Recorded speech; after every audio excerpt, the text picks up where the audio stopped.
네, 안녕하세요. 신박사 인사드리겠습니다. 2020년 10월 16일 마지막 요일이네요. 금요일에 장 마감 복귀 방송 하도록 하겠습니다. 오늘 시장도 우리 시장은 다른 증시, 뭐 아시아 증시라든지 미국 증시 대비해서 더 약한 모습의 약세 흐름을 좀 보였어요. 그래서 마감도 양시장 모두 적지 않게 1% 내외 정도의 어떤 약세를 보였고요. 최근에 어떤 조정 흐름을 좀 계속 이어가는 형태입니다. 그래서 그런 조정에 대한 얘기를 오늘도 좀 드리도록 하고요. 뭐 이번 주는 주 초에 조금 강한 듯 하다가 주 말로 가면서 지금 3, 4일 연속이죠? 약세로 좀 마감되는 것 같은데요. 기관들의 수급이 조금 많이 주도를 한다는 측면. 근데 이제 그 기관의 수급, 매도가 나오는 수급은 사실 뭐 어떤 트렌디하게 펀더멘털 요소로 나오는 게 아니라 내부적인 어떤 수급 요인, 그런 요인이라는 측면에서 뭐지, 그 일시적인 요인이라는 측면으로 좀 접근해야 될 것 같고요. 그래서 지금 조정을 좀 현명하게, 그리고 이런 위기라고 볼 수도 있는 그런 상황을 기회로 또 삼는 그런 방법에 대한 얘기를 좀 드리도록 하고요.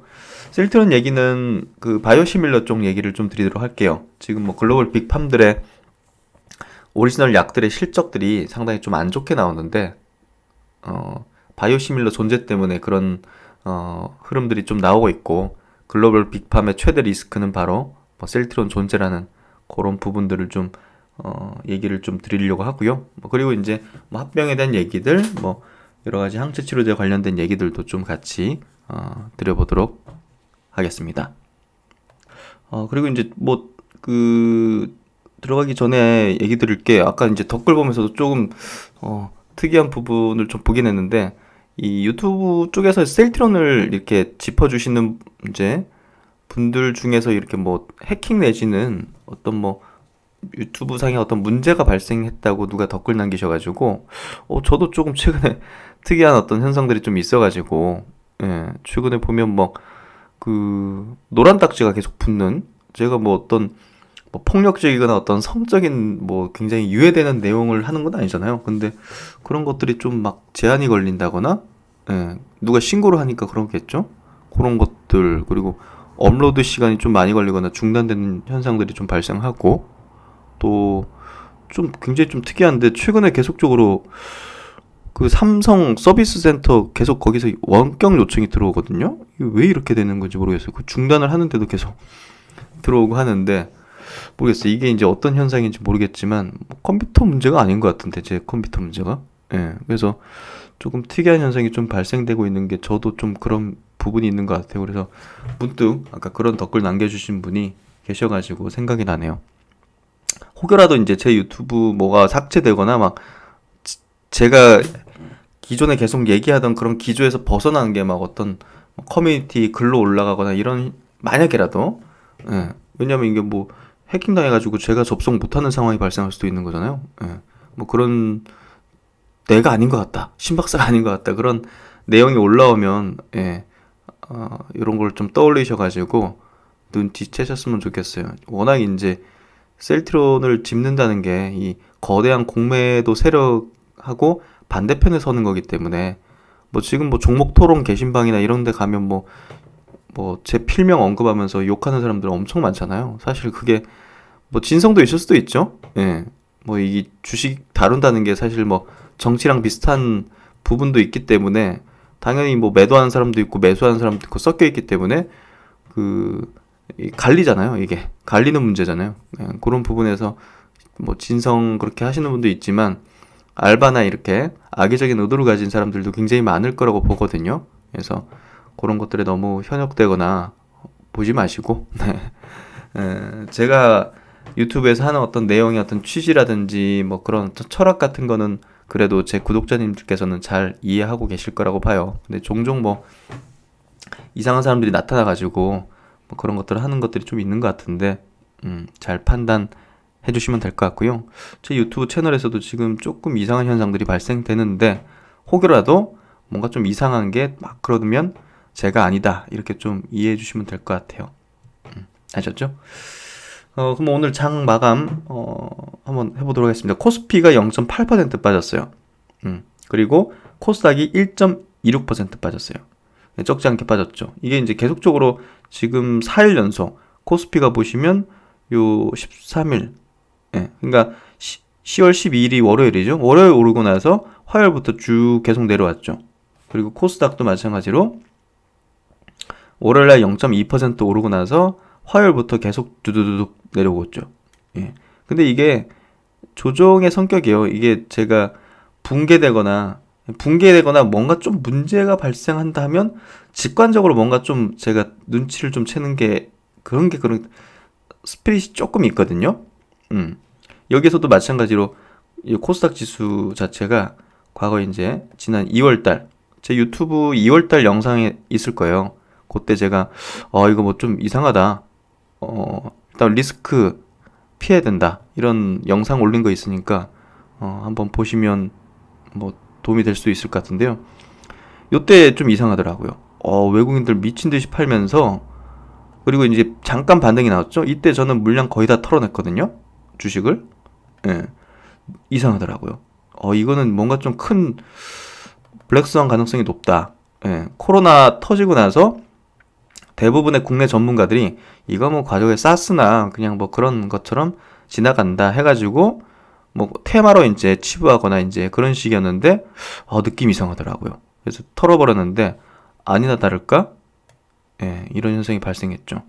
근데 이제 지금 같은 경우는 그런 어떤 느낌은 없어요. 그러니까 그게 이제 그냥 느낌 감정이 아니라 여러 가지 요인들 환율 수급 주요 종목들의 흐름 이런 것들을 보면 이건 뭐 조정이에요, 조정. 근데 조정이 뭐 5% 나올지 10% 나올지 15% 나올지 그걸 알 수가 없다는 게 그리고 지금 많이 나올지 나중에 많이 나올지 그걸 알 수 없다는 거죠. 그걸 알 수 있는 사람은 없거든요. 왜냐하면 인간의 이 감정에 의해서 시장이 이렇게 움직이는 거거든요, 결국은.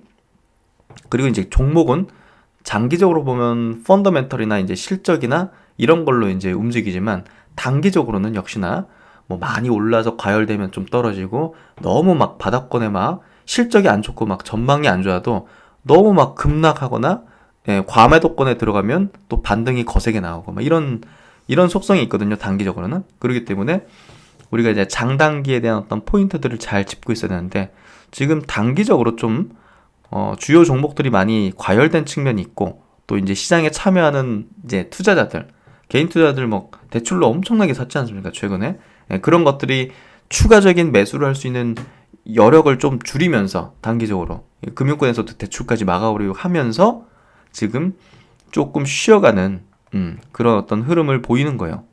조금 뭐 하여튼 뭐 연말 양도세 물량, 기관의 클로징 북 물량 뭐 여러 가지 요인들이 겹치면서 수급적인 요인으로 조금 조정을 좀 보이는 그런 흐름을 보이는 거예요.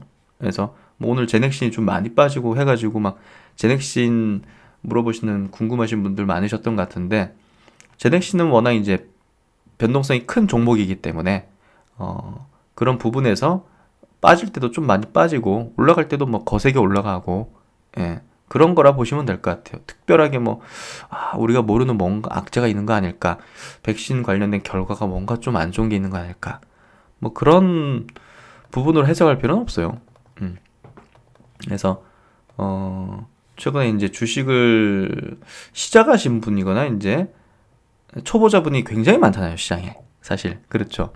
그래서 그 기사 한번 볼게요. 이 기사 보고 좀 놀랐는데요. 뭐 아주 일부겠죠. 주식이 환불이 안 되나 이렇게 질문 주셨는 이런 그 말을 하는 어떤 투자들이 있는 것 같은데요. 빅히트 엔터테인먼트가 오늘도 22% 빠졌죠. 어제도 이제 마이너스로 마감했고 그러니까 개인만 대량으로 샀잖아요, 지금. 지금 보면 오늘 같은 경우도 오늘도 지금 개인들이 70만 줄 넘게 샀네. 그러니까 오늘도 1,600억을 샀거든요. 이틀 동안 개인만 빅히트가 떨어지는데 4천억을 순매수했어요. 근데 이제 이 빅히트 엔터테인먼트를 청약한 사람들이 바이오팜도 따상이었고 카카오 게임즈도 따상이었으니까 무조건 그냥 가는 거야. 이런 식으로 믿은 개인 투자들이 굉장히 많았다는 거죠. 그러다 보니까 뭐 내가 1억을 청약했는데 몇 주밖에 못 받아? 그러니까 뭐 첫날부터 따상 가니까 무조건 사는 거예요. 이거 뭐 시장에 들어왔는데 몇백 주 한번 사보자. 1,000주, 2,000주 사보자 해가지고 막 붙은 거죠. 거기에 이제 기관들하고 외국인들이 완전 다 던져버린 거고, 기타 법이 이제 물량 많았던, 아마 이제 보호해서 안 걸려있던 4대 주주 아마 예상되는데, 그쪽에서 이제 물량을 완전히 한 3천억 쏟아낸 거죠.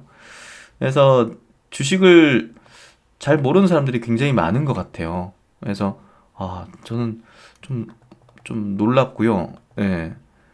제가 이제 그런 이런 얘기들을 좀 많이 들어야 될 것 같아요. 예. 제 유튜브를 통해서라도 많은 분들이 좀 보셨으면 좋겠어요. 왜냐면 이런 말도 안 되는 안타까운 상황을 만들지 않기 위해서, 이 빅히트 엔터테인먼트가 따상 갔다가 바로 무너질 때는 직감적으로 이렇게 느낄 수가 있거든요. 야 이거 끝장났다. 이 끝장났다는 게 한동안 그 가격은 정말 회복을 못할 거다. 그게 딱 오거든요. 그게 1년 됐지, 2년 됐지, 3년 됐지, 영원히 안 올지 어찌 됐든. 그래서 이거 진짜 엄청난 피해자들이 생기겠는데, 어제 딱 느꼈는데 오늘 아니나 다를까 22% 그냥 폭락해 버렸잖아요. 그냥 뭐 물량 내릴 때 던져 버리는 거죠. 그래서 따상 실패하고 뭐 지금 개인들만 4천억을 내다 받았다, 지금 보시면 될 것 같고, 조금 더 보면 각종 주식 관련 카페와 종목 토론방에서는 주식을 환불받을 수 없냐는 하소연까지 나온다. 당연히 주식 매수는 증권사로부터 환불받을 수가 없다. 공모주 청약에 처음 나서 주식 매매에 대해 잘 모르는 주린이 또 있고, 손실을 본 것이 억울해서 자조적인 질문을 남기는 투자자도 있는 것으로 보인다. 빅히트 주식을 30만원에 5천만원어치 샀다던 한 20대 투자자는 주식 산 건 빅히트가 처음인데 하루도 안 지난 상태라 혹시 환불이 가능한지 궁금하다. 빅히트 매수가 주식 처음 매수라는 것을 인증하고 고소를 하면 환불이 아니 뭐 아주 일부의 분들이겠지만, 뭐 이 정도는 아니지만 그래도 지금 소위 이제 주식 투자 어린이라는 주린이, 그리고 주식을 굉장히 오랜만에 시작하셨거나, 시작하신 지 코로나 이후에 시작하신 분들이 굉장히 많으신 것 같아요. 근데 주식은요, 굉장히 어려운 거예요. 굉장히 어려운 분야입니다. 그래서 코로나 이후에는 계속 올라오는 것만 보다 보니까, 올라오는 것만 지금 이렇게 봤잖아요. 그렇죠. 지금 한, 둘, 셋, 넷, 한 4개월을 그냥 올라오는 것만 봤잖아요. 근데 지금 한 2달 정도 올라갔다 또 빠지고, 올라갔다 빠지고 하니까 지금 못 견디는 거잖아요. 일부의 투자자분들은. 거기다가 여기 부분에서 막 레버리지를 막 잔뜩 실은 투자들이 굉장히 많기 때문에, 그런 부분에서 지금 대출까지 막아버리니까 더 쪼이는 거죠. 또 반대매매 두려움, 이런 구간에서는 반대매매 두려움들이 지금부터는 빠지면 이제 반대매매 두려움들이 생길 수 있는 그런 구간으로 갈 거 아닙니까? 그런 부분들이 결국은 지금 지수가 바로 내달릴 수 없는 그런 흐름으로 좀 만드는 것 같고요. 과거 이제 그 10년 전에도 보시면 대세 상승기였잖아요. 금융위기, 2008년도 금융위기를 이렇게, 금융위기로 인해 가지고 엄청난 폭락을 이렇게 겪고 나서 이렇게 바닥을 다지는 흐름이 나왔죠. 2008년도 말에서 2009년도 초. 그러다가 이제 대세 상승기로 이렇게 접어들었거든요. 이제 그때 뭐 차화정, 뭐 칠공주 해가지고 막, 현대차, 기아차, 뭐 LG화학, 롯데케미칼, 이런 것들이 막 시장을 좀 이끌었는데요. 그런 과정에서 보시면 지수가 이렇게 올라갔어요. 올라가다가 이렇게 조정받죠? 아비규환 이렇게 되면, 그 당시에도 뭐 저도 이제 증권사에 있었으니까 다 목도를 했었고, 아비규환이에요. 이거 뭐 끝난 거 아니냐 이제. 이거 실적 바로바로 안 올라오는 종목들은 사람들이 계속 흔들리거든요. 사실 뭐 실적이 잘 나오고 계속 회복되는 종목은 뭐 셀트론이라든지 뭐 2차전지 이런 것들은 그래도 명분이 있으니까 계속 홀딩할 수 있잖아요. 그거 뭐 흔들려봤자 뭐 실적 좋은데 뭐 당연히 회복하지, 다시 가지, 이렇게 생각할 수 있지만, 그렇지 않은 종목군들은, 특히 뭐 바이오 종목들 같은 경우는 사람들이 굉장히 흔들리죠. 하단을 받쳐주는 실적이나 펀더멘털이 없고, 신약에 대한 모멘텀이라든지 또 뭐 코로나 치료제 백신 개발한다는 그런 모멘텀에 의해서 올라온 것들은 와르르 무너지거나 그런 식으로 되기 때문에 개인들도 엄청 흔들리거든요. 그런 데서 이런 개인들은 다 하차요. 대부분. 예, 이 상승 열차에서 하차를 한다고요. 이때도 그랬어요. 10년 전에도. 이렇게 올라가다가 이렇게만 조정받으면 어떻게 되겠어요? 지금 느낌하고 비슷했을 거예요. 예. 그렇다니까요. 그러다가 또 이제 이렇게 조정받고 하다가 이런 식으로 간다니까요. 대세 상승장이잖아요. 돈이 어마어마하게 풀려가지고 갈 곳 없이 주식시장을 배회하고 있잖아요. 그러다가 어느 정도 이렇게 조정이 마무리되는 국면에서 다시 이렇게 두두두두 상승 국면으로 나아가는 거죠. 이때 상승 국면으로 나아갈 때 무슨 종목이 주도했느냐? 주도 업종이요. 예. 여기 끌어올렸던 거는 대부분에 다 올라왔지만 여기서 조금 더 두세 배 더 셌던 종목이 주도주였죠. 그런 종목들이 쉬다가 여기서 다시 또 LG화학이나 기아차, 현대차가 다다닥 주도했죠. 더 세게 움직이면서. 이게 이때도 그랬으니까 이번에도 그럴 거야. 이런 관점이 그냥 귀납적인 관점이 아니라 원리예요, 원리. 예. 시장의 원리예요. 그렇기 때문에 기존의 성장 주도주 BBIG가 주도를 할 수밖에 없다. BBIG 플러스 현대차 그룹 플러스 어떤 종목 한번 5G 쪽 저는 내년 괜찮을 거라 보거든요. 그 정도. 근데 5G는 뭐 지수를 커버하는 그런 캐파를 지닌 시총 큰 종목분들이 아니기 때문에 사실은 뭐 약간 변두리긴 하죠. 예. 시장 전체적인 측면에서는. 그렇기 때문에 뭐 현대차 그룹 정도가 주도주 라인에 올라탔다. 그 정도 좀 해석할 수 있다. 그렇게 좀 말씀드리고 과거 일어났던 10년 전의 상황을 이해하고 경험한 분들은 아마 지금 BBIG나 성장 주도주 군들을 들고 있거나 계속 홀딩하거나 지금 같은 조정 시기에 물량을 뭐 더 담는다거나 이런 식으로 하실 거라고 봐요. 그래서 이제 뭐 이렇게 말씀드리면 지금 시장에서 현명하게 위기라고 좀 느끼는 대다수의 사람들 틈에서 기회로 삼는 뭐랄까요? 뭔가 딱 기준을 가질 수 있으시지 않을까요? 저는 그렇게 생각하고 학습되시길 좀 기원드리는데요. 그래서 뭐 양시장 모두 오늘 뭐 1% 내외 정도 약세를 보였고 아까 말씀드린 대로 그 아시아권 증시 대비해서 일본이 0.4% 정도 빠졌고 뭐 홍콩 1.5% 상승, 대만이 0.6% 하락, 상해 증시가 0.1% 상승. 어제 이제 미국 시장도 다우는 뭐 보합 정도, S&P도 보합 정도, 나스닥은 양봉으로 툭 밀어 올리면서 0.4% 약세 정도. 그러니까 보니까 우리나라가 과도하게 좀 많이 빠졌죠. 다른 데 비해서. 그만큼 변동성이 좀 크다는 거죠. 지수 자체가. 그래서 올라올 때도 굉장히 거세게 올라왔고 우리 뭐 코스닥은 전 세계 증시 중에서 가장 강했던 증시 중에 하나잖아요.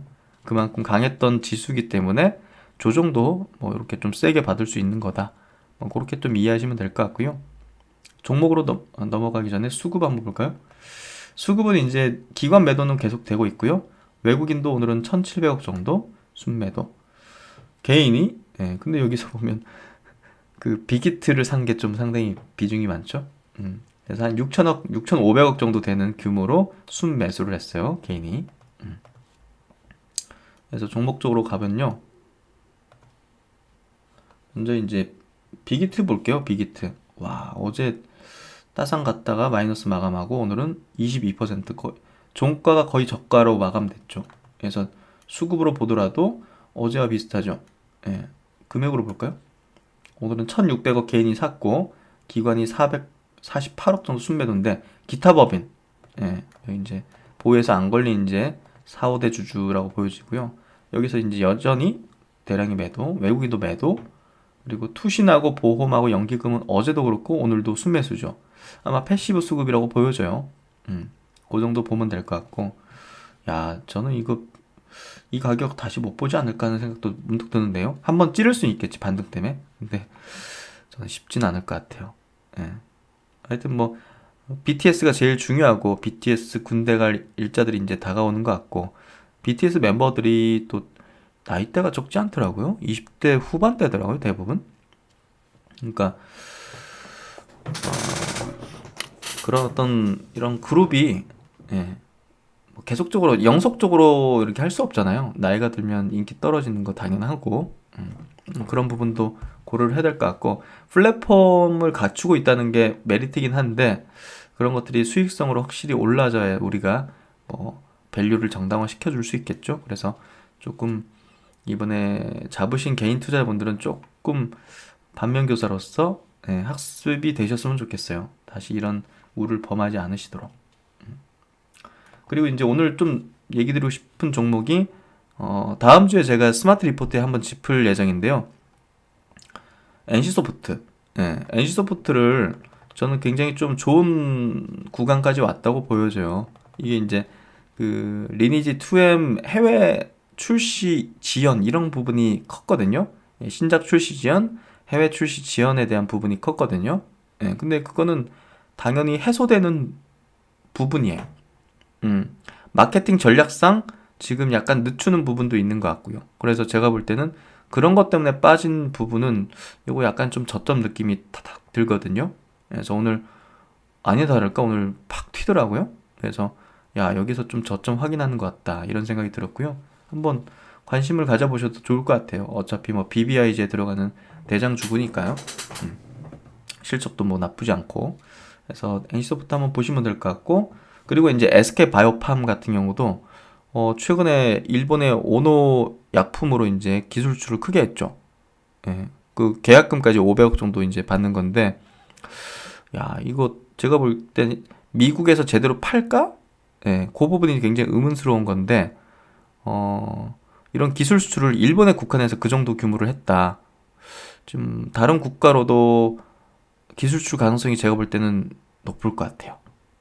유럽 지역이라든지 뭐 중국 쪽이라든지 그래서 그런 부분에서 또 SK 그룹이기 때문에 저는 어찌 됐든 여기서 좀 바닥을 확인한 어떤 느낌들이 들거든요. 역시나 NC소프트도 그렇고 그래서 여기서 호재가 나오고 나서 기술 수출 소식이 나오고 나서도 눌렸죠. 시장 분위기 때문에 눌린 거라고 보여지는데 저는 요거 좋은 자리의 구간들인 것 같아요. 여기는 여기 갭을 발생시키면서 떨어진 요 부분들 있죠. 이런 부분들은 제가 볼 때는 저점 매수의 구간으로서 괜찮다고 보여져요. 그러니까 지금 이 조정 구간에서 우리가 고민하고 에너지를 써야 될 부분은 어떤 종목이 이 조정이 마무리되는 국면에서 다시 갈 때 세게 더 치고 나갈 것인가. 결국은 실적 모멘텀 큰 것들과 어떤 이런 어떤 모멘텀이 큰 것들. 뭐 G3BNT 오늘 6% 올랐잖아요. G3BNT 같은 거 뭐 하반기에 그 임상 종료 모멘텀 같은 거 그런 거 있는 기업들이 제가 볼 때는 조금 더 셀 거라 보여지고요. 그런 식으로 좀 접근하면서 매드팩토 같은 경우도 다시 또 움직이네요. 그렇죠. 3% 상승하면서 오늘 같은 날. 그러니까 모멘텀을 이렇게 하반기에도 임상 모멘텀들을 갖고 있는 기업들을 제가 볼 때는 좋은 어떤 기회로서 삼는 이번 시장 조정이 돼야 된다. 그렇게 생각하고요. 시장이 지금 조정일 뿐입니다. 이거 뭐 이제 다시 붕괴된다, 끝난다, 뭐 이런 얘기를 하는 사람도 있는데 시장을 잘 모르는 사람들이 그런 또 사람들을 현혹하는 그런 모습들을 보이는 거에 절대 귀 기울이지 마시고요. 대세 상승기입니다. 대세 상승기의 조정 구간을 지나고 있을 뿐입니다. 오늘은 금요일이니까 주요 종목들 하나씩 한번 볼게요. 흘러가듯이 네이버 조정 잘 거치고 있어요. 절대 끝나는 일 없을 겁니다. 지금 현재 어떤 주가가 끝난다 이렇게 볼 수는 없어요.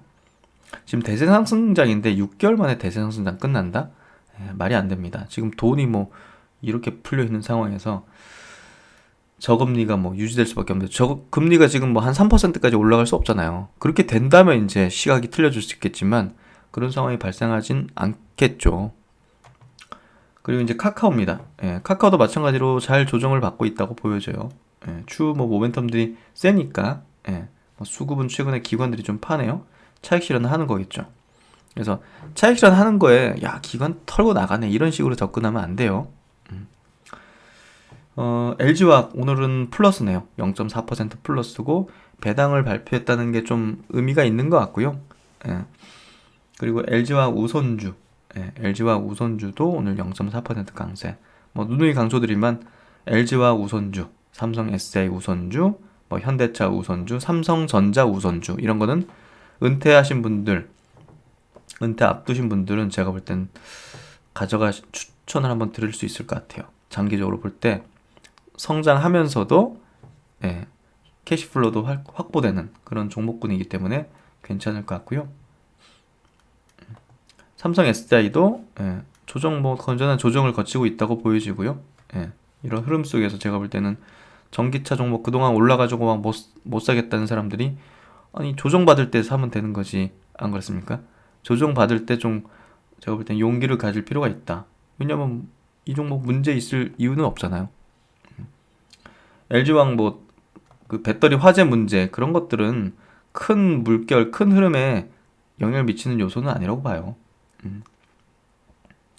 그리고 현대차가 최근에 좀 조정을 받았죠.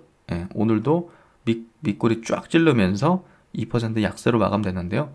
건전하게 또 조정을 받고 있고요. 이렇게 이제 10여 년 가까운 어떤 역별 상황을 거치다가 이제 정별로 돌아서는 분명한 이유가 있는 성장이라는 어떤 프레임을 붙인 종목은 이렇게 끝날 수가 없죠. 그래서 전기차층에서 빅플레이어로 올라서기 시작하는 그런 현대차는 제가 볼 때는 앞으로 상당한 어떤 이 상승의 어떤 흐름을 좀 탈 거다. 그렇게 좀 보고 있고요. 그리고 이제 에코프로 BM도 최근에 조정 잘 거치는 것 같아요. 오늘 기사 하나가 나왔는데요. 삼성 SDI 그리고 에코프로 BM하고 앞작사 29일 양극재 공장을 착공한다. 그래서 사실 글로벌 양극재 넘버원으로 불릴 수 있는 그런 기업이 이제 에코프로 BM. 그래서 그런 부분에서 합작사 한다는 거 굉장히 유의미하고요. 그런 어떤 그 실적을 확보하고 이제 확고한 거래처를 확보하고 이제 트렌드하게 나가는 측면에서 어떤 대장주 역할을 할 수 있고 그런 부분에서 뭐 더할 나위 없는 거죠. 그래서 이런 자리가 이제 굉장히 메리트가 큰 자리죠. 예. 그리고 이제 박셀바이오 물어보신 분들 좀 있으셨는데요. 아까 이제 한 댓글 어떤 분이셨더라? 신규 상장주를 투자할 때 뭐 매수, 매도, 손절 라인 잡는 방법이 있느냐 하셨는데 사실 신규 상장주는요, 뭐 특별하게 과거에 차트가 있었던 것도 아니기 때문에 기술적으로 좀 접근하는 부분은 조금 확률상 떨어진다 보고요. 밸류로 접근하는 게 맞다고 봐요. 그래서 박셀바이오는 제가 밸류 측면에서 시총이 메리트가 크다. 지금 1696억이죠. 이거는 뭐 그냥 들고 있으면 되는 거죠. 근데 빅히트 엔터. 아니 뭐 상장하자마자 10조 넘어가고 야 이거 퍼가 뭐 100배 150배 애매한 거죠. 그러니까 밸류로 접근하는 게 맞다고 봐요. 그런 측면에서 이거 뭐 지수 때문에 떨어진 거잖아요. 특별하게 이 종목 뭔가 있어가지고 나온 건 아니잖아요. 그리고 이제 여기서 그 보에서 안 걸린 물량들 나왔을 거 아닙니까? 이런 거는 뭐 기계적으로 나오는 거니까 이런 것 때문에 이 기업에 대해서 바라보는 시각을 달리한다는 것 자체가 어불성설인 거죠. 그래서 제가 볼 때는 뭐 손절할 필요가 없는 거죠. 그렇게 저는 생각을 하고요. 그리고 최근에 이제 짚어봤던 대한유화 같은 경우도 건전하게 조정을 받고 있어요. 그래서 이거는 조정을 받을 때 관심을 가지면 굉장히 승산이 높은 거라고 보거든요. 이제 시작하잖아요. 이제 시작하잖아요. 저는 무슨 느낌을 받았냐면요. DNC 미디어 같은 느낌 받았어요. DNC 미디어 같은 경우가 이제 카카오 페이지가 이제 관계된 회사거든요. 그 웹툰, 웹소설 이쪽에 이제 그 카카오 공급하는 원 프로바이더인데요. 그러니까 넘버원 이제 프로바이더 공급사인데요. 여기 이제 이렇게 처음에 부각을 받으면서 막 급등하다가 코로나 맞으면서 푹 밀렸거든요. 코로나 아니었으면 이제 갔겠지. 이러다가 푹 밀렸는데 결국 간단 말이에요. 시장에서 처음 부각되기 시작하는 분야의 대장주. 그래서 지금 보시면 코로나 사태 때보다 지금 주가는 한 두세 배 정도 올라와 있는 상태죠. 그러니까 이런 느낌이 좀 있어요. 뭐 분야는 다르지만 기술적 패턴이라든지 시장에서 인식하는 어떤 부분이 조금 비슷한 부분이 있는 것 같아요. 그래서 괜찮고요. 시장 같은 경우도 오늘 오전에 이제 짚어봤지만 실적 모멘텀이 상당히 세다고 생각돼요. 거래 터지면 아마 전고점을 다시 돌파하게 될 것 같아요. 거래 터지면. 거래 안 터지면 그거는 힘이 약화되는 거죠. 그렇게 보면 될 것 같고요. 오늘 렘데스비르가 이제 사망률에 뭐 효과가 없다는 발표가 좀 나오면서 급락했죠. 파미셀. 그래서 결국은 이제 치료제 분야에서 항체 치료제밖에 남지는 않은 것 같아요. 그래서 그런 것들을 보여주는 것 같아요. 파미셀의 이런 어떤 하락이. 그리고 G3BNT 같은 경우는 오늘 6%. 뭐 특별하게 이제 이유가 나온 건 아닌데요. 어찌됐든 임상 모멘텀이 세니까, 삼상에 대한 어떤 완료 모멘텀이 강하기 때문에 어쨌든 하반기로 갈수록 그 시세의 어떤 부분이 반영될 가능성이 높다고 보여지고요. 그리고 삼성바이오로직스는 오늘 그 김태한 사장 횡령 관련된 그 공시 내용이 나오면서 오늘 개파락 출발해가지고 2% 약세로 마감됐죠. 참 그 기사 보면서 제가 블로그에도 올려드렸지만 딱 사자성어 4개로 좀 표현할 수 있는 것 같아요. 블로그 보시면 있으니까 한번 보시면 될 것 같고요. 그리고 셀트론 그룹주 볼게요. 셀트론 그룹주는 오늘 그래도 플러스권으로 마감됐죠. 그리고 양봉으로 마감됐죠. 그래서 뭐 큰 의미를 부여할 수는 없겠지만 그래도 지금 실적에 대한 어떤 호실적 이런 전망들 붙는 것 같고요. 계속적으로 빅팜들 로슈라든지 빅팜들의 실적을 보니까 야 바이오시밀러 기업들의 기세로 인해서 이 산업이 뭔가 좀 큰 변화를 겪구나 하는 것들을 좀 볼 수 있는 것 같고요. 그들에게는 셀트론이 가장 큰 리스크구나 하는 것을 역시나 볼 수 있는 것 같아요. 거기다가 막 코로나 치료제나 막 이런 신약들까지 개발하기 시작하면 사실 뭐 글로벌 빅팜으로 올라서는 거는 시간 문제가 아닐까 하는 생각을 합니다. 대한민국에서도 글로벌 빅팜 하나 나와야지 않겠어요? 우리나라가 뭐 반도체 1등, 전기차, 2차 전지 1등, 바이오에서도 뭐 1등 하나 나와야지 않겠습니까? 그 기업이 어떤 기업이 되겠습니까? 뻔하죠. 셀트론 그룹이죠. 셀트론 헬스케어도 보면요. 오늘 보합 마감됐죠? 도치 형태로. 기술적으로 보더라도 약간 변곡 느낌인데요. 사실 이 저점 라인에서 뭔가 재료가 터지면서 대량 거래 터지고 완전 턴하는 걸 보면 좋겠어요. 그게 나와야 될 것 같은데 효능 임상이 10월 안짝으로 나오지 않을까요? 정확히 일정을 알 수 없으니까 우리로서는 뭐 그건 뭐 주식 담당자 전화를 해도 알 수 없는 내용이고 알려주지도 않을 뿐더러 그런 부분에서 뭐 일단은 믿고 기다리는 게 맞다. 셀트론 제약도 마찬가지로 오늘 약간 음봉이죠. 약세 보합 정도 마감했다 보면 될 것 같고요.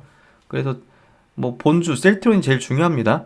이 기업의 향배로 인해 가지고 헬스케어나 이제 제약도 움직이는 거기 때문에 뭐 비중 있게 설명드리는 거는 셀트론이 될 수밖에 없어요. 그래서 다른 것도 들고 계신 분들 많지만 그걸 셀트론이 가야지 딴 것도 가는 거지. 결국 이게 메인이라고 보시면 돼요. 중심이에요. 이게 막 수익률이 제일 잘 나오고 이런 얘기를 드린 게 아니라 이게 메인이에요. 이게 움직일 수 있어야지 나머지가 같이 따라간다. 그리고 제넥신입니다. 제넥신이 오늘 4% 약세로 마감됐죠. 요 라인을 깨버렸죠. 야 이게 좀 이 라인을 깰까 했는데 어제 이제 밑거래를 그랬기 때문에 올라오는 듯 했는데 오늘 그냥 밀어버리네요. 그래서 변동성이 크죠. 여기서도 보시면 변동성 컸잖아요. 여기서 보시면 올려쳤다가 그대로 다 내려버렸죠. 여기서도 이틀 만에 내려버리고. 그러니까 이제 원래 스타일이에요. 변동성이 크고 물량 확보를 거의 잘 했기 때문에 이런 또 시세를 만들어낼 수 있다고 보여지고요. 핵심적인 임상의 일정 것들이 있기 때문에 추후에 이제 시장이 조정을 마무리하고 다시 가는 시점에서는 이런 어떤 명분 있고 모멘텀이 강력한 종목들이 세게 나갈 겁니다. 예, 그런 부분을 보시고 조정을 그냥 감내해야 되겠죠. 네, 그러면 종목 요 체크는 요 정도 마무리 짓고요. 그래도 이제 댓글 보면서 많이 질문 주시는 것들은 제가 좀 체크해놨다가 장 마감 복귀 때 언급을 좀 자주 드리는 걸로 할게요. 그래서 굉장히 좀 궁금하신 것들은 댓글을 남겨주세요. 제가 그래도 대체적으로 다 보면서 말씀드리려고 노력하는 거니까 피하지 않습니다. 예, 피하는 이유도 없고 예, 그렇게 좀 보시면 될 것 같고 본문을 한번 들어가 볼게요. 하나증권에서 나온 리포팅인데 한번 좀 읽어드릴게요. 일라이 릴리 코비드19 임상 중단 이유는 해서 일라이 릴리의 코비드19 항체 치료제 개발이 난항을 겪고 있다 해서 중단된 이유에 대한 얘기고요. 이번 임상 중단의 이유가 지난해 11월 공장 실사에서 공정에 대한 데이터가 삭제되어 제대로 된 감사가 가능하지 못하였으며 실사 등급은 가장 낮은 등급을 받았기 때문이라고 전했다.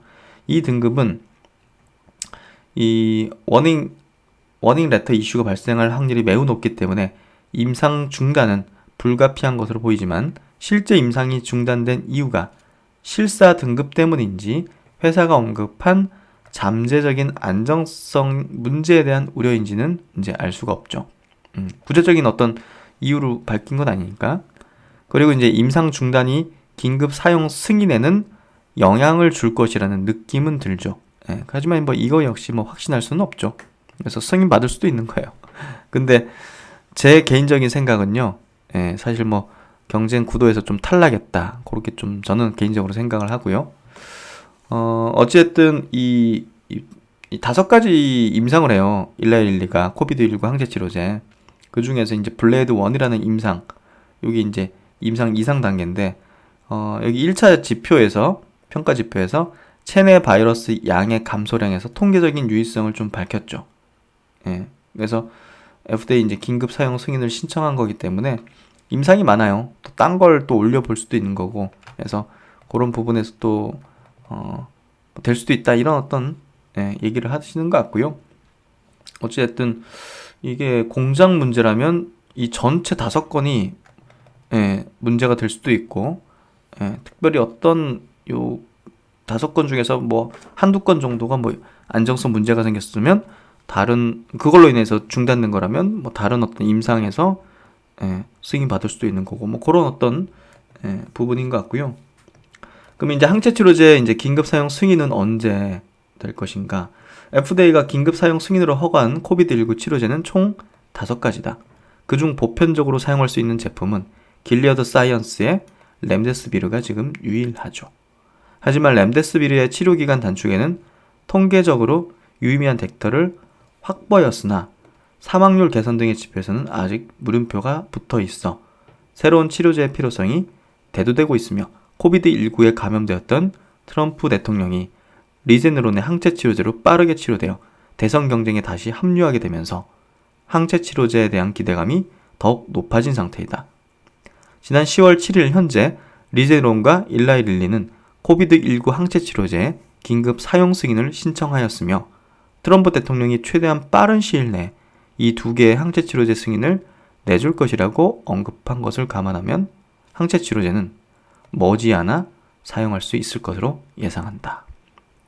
그래서 월스트리트 저널에서는 이제 오늘 미국 현지 시간으로 오늘 아마 승인될 것이다 이렇게 예상을 했더라고요. 그게 이제 뭐 릴리 거보다는 이제 리제네론께 될 가능성이 높겠죠. 그래서 오늘 밤에 미국에서 그런 소식이 나올지도 한번 좀 우리가 볼 필요가 있는 것 같고요. 그래서 셀트론의 경쟁자는 제가 볼 때는 리제네론이다. 셀트론과 리제네론 이 2개 기업이 경쟁 구도를 가지면서 지금 해나가고 있다 보여지고요. 아스트라제네카라든지 비르 같은 경우는 저는 모르겠어요. 조금 효능이나 이제 이런 부분에서 특별히 좀 뒤지지 않나 하는 생각이 들고요. 그래서 코로나19 주요 치료제 개발 현황 보면 뭐 지나간 것들은 좀 제외하고 일단 중단된 거 릴리사 그 뒤로 보면 긴급 사용 승인을 뭐 리제네론 요거에 대해서 승인을 할 것이다고 예상을 한 리포팅이네요. 삼성증권 정리한 거죠. 11월 중으로 이제 승인하겠다 이런 얘기를 한 거고요. 그리고 셀트리온의 중앙체 임상 2, 3상 중간 결과 발표는 한 12월 넘어야지 할 것이다. 비르는 2, 3상 발표를 11월 중으로 할 것이다. 뭐 이렇게 일정을 정리를 했네요. 삼성증권에서. 참고를 하시면 될 것 같고요. 글로벌 빅팜들에게 가장 큰 리스크 역시 셀트론입니다. 셀트론의 맹모추는 로슈, 리툭산 38%, 허셉틴 43% 감소했다. 어마어마하죠. 그래서 오리지널 이런 어떤 약품들이 매출 타격을 어마어마하게 지금 받고 있는 거를 확인하고 있는 거고요. 뭐 27개월째 매출 연속 감소세가 이어지고 있다. 글로벌 제약기업 로슈가 국산 바이오시밀러 공세에 맥을 못 추고 있다. 올 3분기 로슈의 항암제, 리툭산과 허셉틴 매출은 각각 전년 동기 대비 38% 그리고 43% 감소한 것으로 나타났다. 두 제품 모두 바이오시밀러의 등장에 2018년 3분기 이후 27개월째 감소세를 보이는 중이다. 그래서 굉장히 심각한 어떤 오리지널사들의 어떤 실적 타격을 만들어주고 있고요.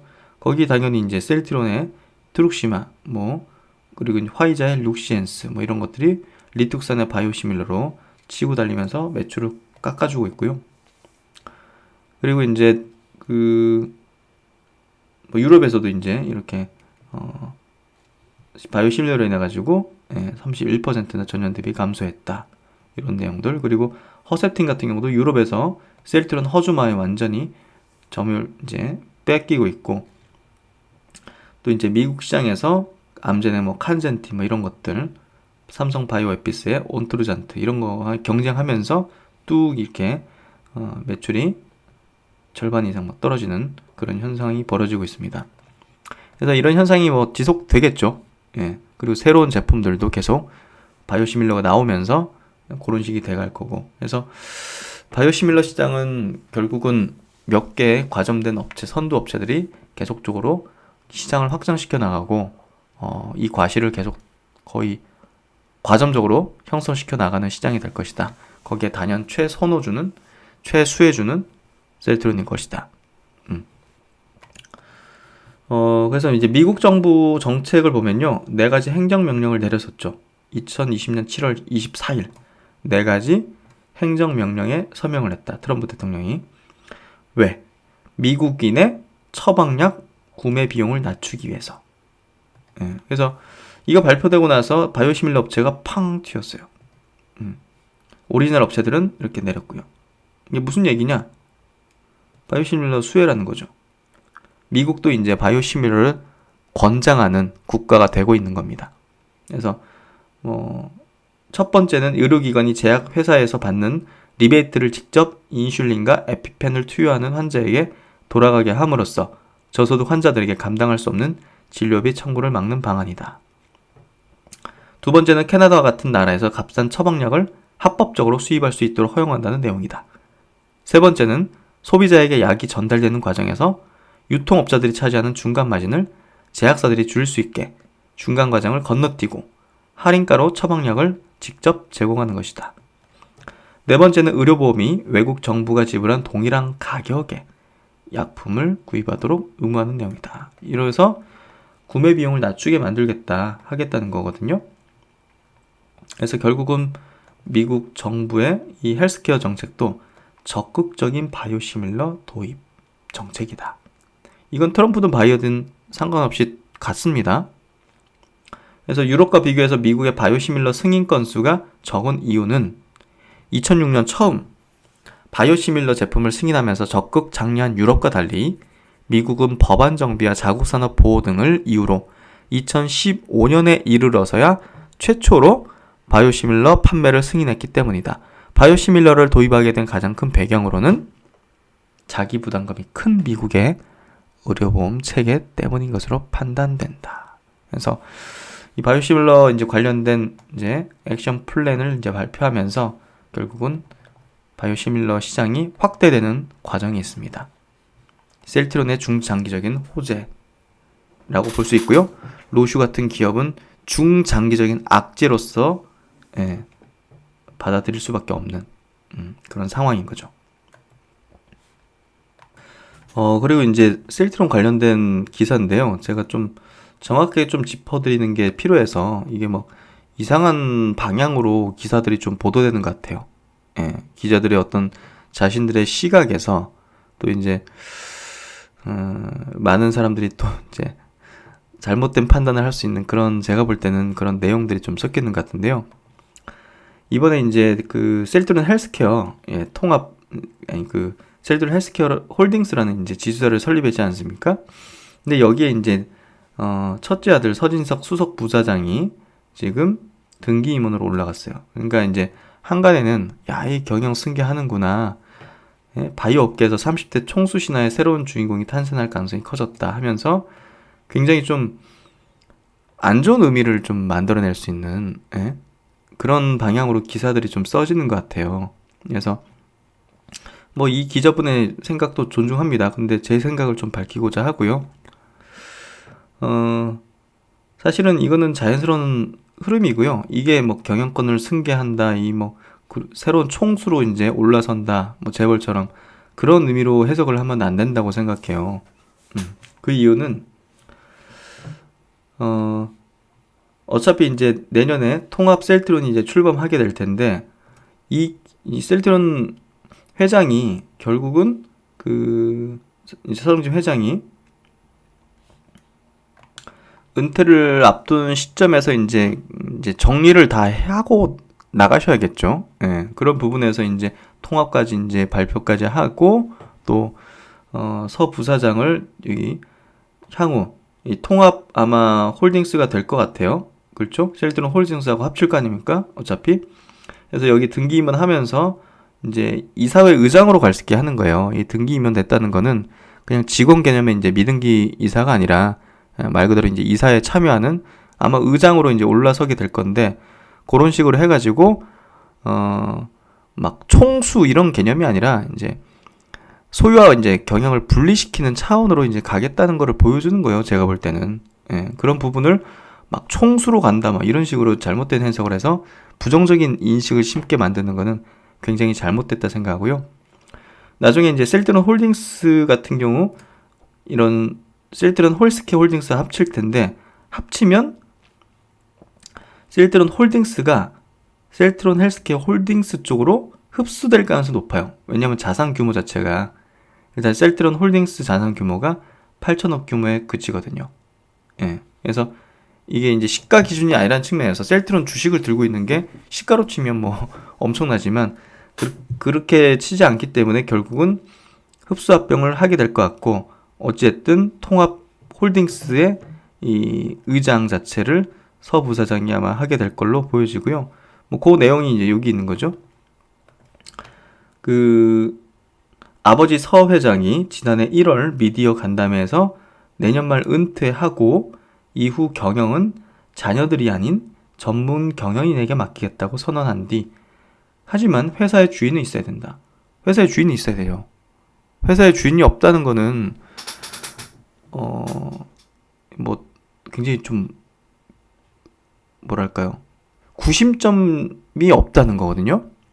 이 결국은 바이오는 바이오 분야는 오너가 있는 게 훨씬 낫다고 봐요.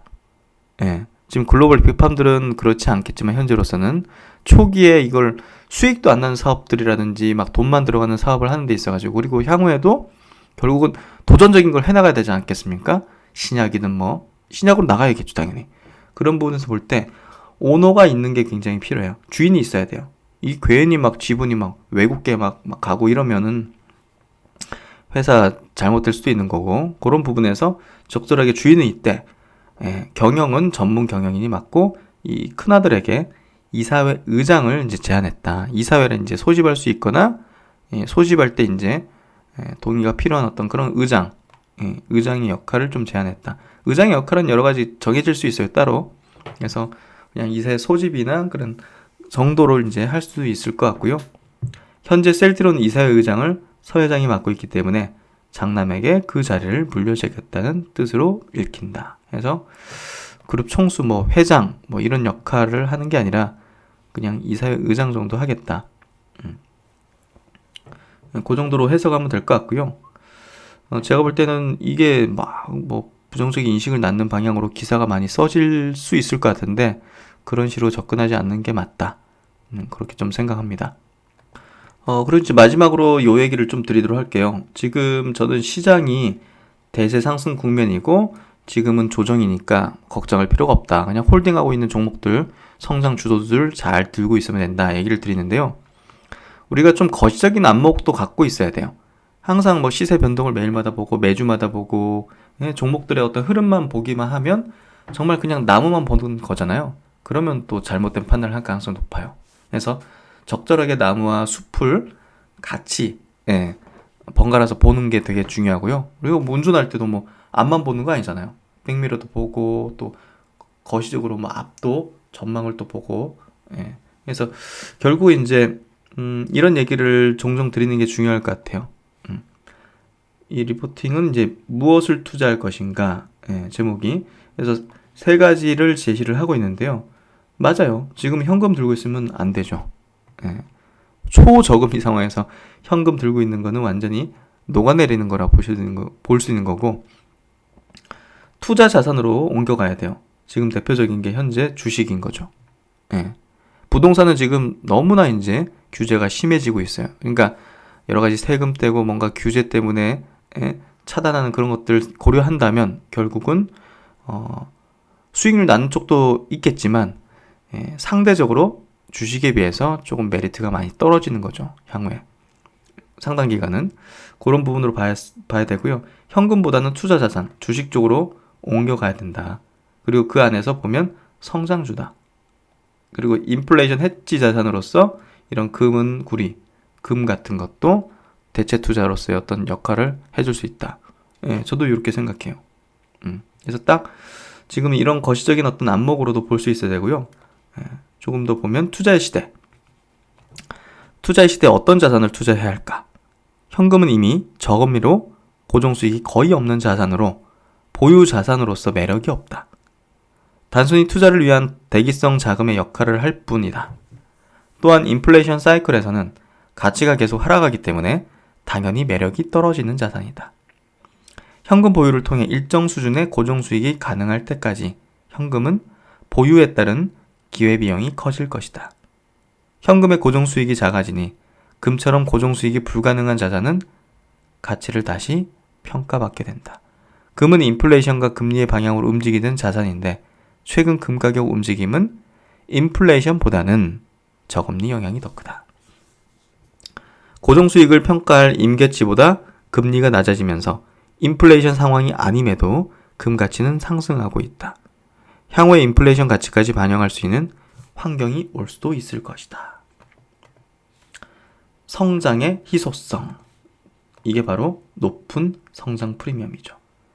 그래서 주식시장으로 이제 시야를 좁혀보면 어떤 종목에 투자할 건지는 이미 윤곽이 나와 있어요. 저금리, 기술의 변화, 그리고 코로나가 만들어지고 있는 변화를 쫓아가면 BBIG, 현대차그룹, 5G 정도예요. 그 안에서 주도하는 종목들을 시장의 조정 시기에 사서 강력하게 홀딩하고 있으면 되는 거예요. 변화의 흐름이 바뀌기보다 더 강화되는 형태로 진행될 가능성이 높다. 주도주가 바뀌고 뭐 성장 주도 업종이 바뀐다. 말도 안 되는 얘기들이죠. 그래서 막 바닥주 얘기하고 있는 사람들 저는 참 당황스럽습니다. 그래서 잘못된 얘기를 하는 분들이 많은 것 같아요. 여러 가지 일이 지금 현혹되지 마시고 이런 식의 항상 그런 쪽의 목소리가 커지고 귀 기울여질 텐데요. 뭐 한국전력을 매수해야겠습니까? 뭐 KT를 매수해야겠습니까? 아니잖아요. 2010년 이후 주식시장은 쏠림이 강화되고 있다. 쏠림은 분명 리스크다. 그러나 쏠림을 반대로 돌릴만한 변화는 아직 요원하다. 미국 시장의 장점은 다양한 업종과 종목으로 시장이 펼쳐져 어느 특정 업종 및 종목이 휘둘리지 않는 깊이였다. 그런데 이런 미국 시장도 경제활동 및 산업의 흐름이 만들어내는 쏠림에 맞춰 주요 종목 중심으로 비중이 높아지고 있다. 한국 시장이 과거 삼성전자에 의존하는 쏠림이 강했던 모습이 선진 시장에서도 나타나고 있다. 그래서 이제 저는 굉장히 중요하게 보는 지표, 여기서 딱 말해주는 지표. 매출은 성장을 보는 지표다. 일단 매출이 성장하지 못하면 수익 지표도 의미가 축소된다. 그래가지고 막 최근에 그 비용이 줄어들어가지고 실적이 막 좋게 나오는 그런 기업들이 부각될 수도 있잖아요. 근데 그건 지속성을 가지기 어렵고 투자 대상이 될 수는 없다고 봐요. 단기적으로는 투자할 수 있겠죠. 중장기적인 관점으로 보면 안 됩니다. 그래서 비용 절감은 이익을 만들어도 이익의 지속성은 담보되지 못하기 때문이다. 매출 성장률을 보면 시장의 쏠림이 반영되어 있다. 매출이 성장하는 기업, 폭발적인 성장을 내는 기업이 투자를 해야 되는 기업이에요. 성장을 보여주는 기업들이 점차 줄고 있다. 시장에서도 쏠림이 나타날 수밖에 없다. 지금 같은 구간에서는 매출 성장 지표로 투자 종목을 선정하는 것도 하나의 방법일 수 있다. 저금리와 저유가로 비용은 낮은 구간이기 때문에 매출만 성장한다면 이익은 레버리지 효과가 클 수 있다. 그래서 거시적인 어떤 부분에서 이런 얘기를 드리고 싶고요. 성장주의 수는 과거보다 계속적으로 줄어들 수밖에 없어요. 줄어들고 있고 시장의 쏠림 현상은 더 강화되기 때문에 어떤 주식을 사느냐가 관건인 거예요. 그냥 아무거나 산다고 막 가지 않습니다. 이제는 정말 모두가 벌던 구간에서 이제 선수들이 주로 벌어들이는 그런 구간으로 접어들게 되는 거예요. 시장도. 여러분들이 반드시 그 주인공이 되시기를 기원하고요. 그 길을 함께 하고자 합니다. 네, 오늘 뭐 영상 첫말에 이제 제가 뭐 최근 좀 이상하다 그랬는데 실제로 좀 그런 게 있는 것 같으니까요. 하여튼 제가 아닌 것 같은 그런 내용이 올라오면 놀라지 마시고 이거 뭔가 문제가 생겼구나. 신박사가 아니다. 이렇게 좀 봐주시면 될 것 같아요. 네, 하여튼 뭐 이번 한 주도 좀 어려운 시장이었고 다들 좀 지치는 그런 시장이었다고 보여져요. 근데 절대 중도 회차해서는 안 됩니다. 아셨죠? 지금은 대세 상승 국면입니다. 성장주에 대한 투자 계속 지속할 거고요. 그 길에 함께 하도록 하겠습니다. 네, 즐거운 주말 되시고요. 신박사는 이만 마무리 짓겠습니다. 즐거운 불금 되시고 행복한 시간 되시는 날 되기를 기원 드리겠습니다. 감사합니다.